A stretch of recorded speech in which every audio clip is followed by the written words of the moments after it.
Hello beautiful গাই, কেমন আছেন সবাই? আশা করি সবাই ভালো আছেন। আলহামদুলিল্লাহ ভালো আছি।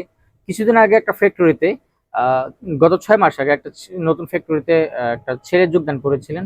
তো ওই ছেলেটা সবার সাথে খুব বেশি মেলামেশা নাই, কথাবার্তা নাই, সবসময় নিরিবিলি থাকতেন এবং নিজের কাজটা নিজে খুব মনোযোগ দিয়ে করে যেতেন। তো ছুটির সময় ছুটি যখন হয় তখন সে একা একা বাসায় চলে যেতেন, কারোর সাথে কোনো আড্ডা বাড্ডা কোনো কিছু নেই। তো কিছুদিন আগে একটা প্রবলেম হয়েছিল একটা ফ্যাক্টরিতে। ওই ফ্যাক্টরিতে প্রবলেম হওয়ার কারণে সে ঠান্ডা মাথায় চিন্তা ভাবনা করে টপ ম্যানেজমেন্টের কাছে একটা বুদ্ধি দিলেন, যে পরামর্শ দিলেন যে আমরা যদি এই কাজটা এভাবে করি তাহলে আমাদের বড় ধরনের ক্ষতি হতে পারে। তো আমরা যদি এই কাজটা এভাবে না করে ওইভাবে করি, আই থিঙ্ক ভালো কিছু হবে।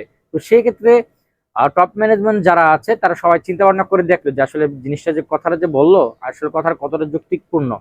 তো দেখো, চিন্তা ভাবনা করে দেখার পরে আসলে ভালো একটা রেজাল্ট পেলেন এবং কাজটা এইভাবে করার পরে ওই প্রবলেমটা তাদের হয় নাই।